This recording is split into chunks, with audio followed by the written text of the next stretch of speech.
Selamat pagi Bu, perkenalkan nama saya Yosia Pandami Om Pesungguh, saya dari kelas 11 TETL 1. Di sini saya akan mempresentasikan video yang ada di tugas Sistem Hukum dan Peradilan di Indonesia. 1. Makna hukum. Makna hukum merupakan pembatas kehidupan manusia, aman dan terlindungi. Hukum dalam hal ini merupakan aturan, tata tertib, dan kaidah hidup. 2. Unsur-unsur hukum. 1. Peraturan mengenai tingkah laku manusia dalam masyarakat. 2. Peraturan itu dibuat dan ditetapkan oleh badan. 3. Peraturan itu bersifat memaksa. 4.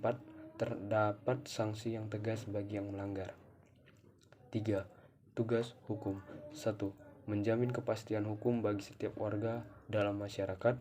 2. Menjamin ketertiban, ketentraman, kedamaian, keadilan, kemakmuran, kebahagiaan, dan kebenaran. 3. Menjaga jangan sampai terjadi pembuatan main hakim sendiri dalam pergaulan masyarakat. Yang keempat, golongan dalam hukum. 1. Berdasarkan sumbernya. 2. Berdasarkan tempat berlakunya. 3. Berdasarkan bentuknya. Yang keempat, berdasarkan waktu berlakunya. Yang kelima, berdasarkan cara bertahannya. Yang keenam, berdasarkan sifatnya. Yang ketujuh, berdasarkan wujudnya. Dan yang kedelapan, berdasarkan isinya. A. Berdasarkan sumbernya. 1. Hukum undang-undang. 2. Hukum kebiasaan. 3. Hukum traktat. Dan 4. Hukum jurisprudensi. B. Menurut tempat berlakunya. 1. Hukum nasional. 2. Hukum internasional. 3. Hukum asing. 4. Hukum gereja. C. Menurut bentuknya.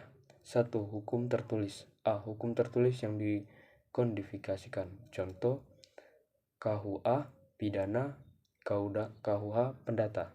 B. Hukum yang tidak dikodifikasikan. Contohnya UU, PP, dan Kepres.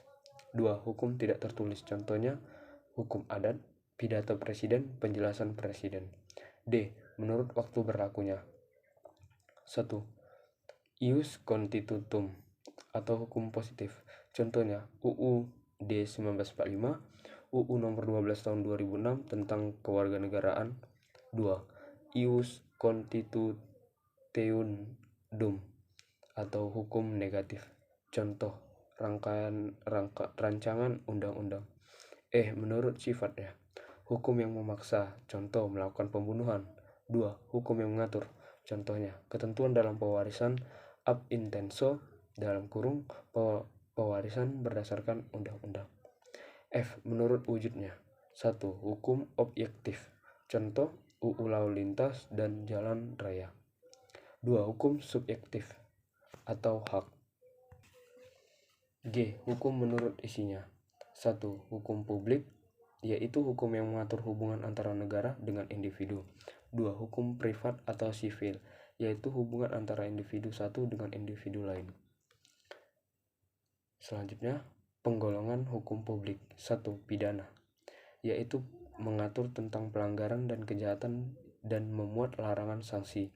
2. Hukum tata negara, yaitu mengatur hubungan antara negara dengan bagian-bagiannya.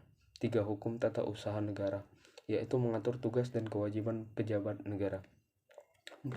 Hukum internasional, yaitu yang mengatur hubungan antar negara. Selanjutnya, penggolongan hukum privat. 1. Hukum pendata, contoh hukum keluarga dan hukum waris. 2. Hukum perniagaan, contoh hukum jual beli, hukum piutang. Selanjutnya, tujuan hukum. Tujuan hukum adalah untuk menegakkan kebenaran dan keadilan, mencegah tindakan sewenang-wenang, melindungi hak asasi manusia, serta menciptakan suasana yang tertib, tentram, dan aman. Selanjutnya, tata hukum Indonesia. 1. Tata hukum merupakan hukum positif atau hukum yang berlaku di suatu negara pada masa sekarang.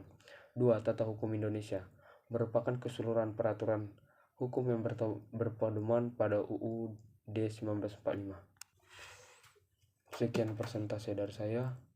Jika ada salah kata, saya minta maaf. Sekian dan terima kasih.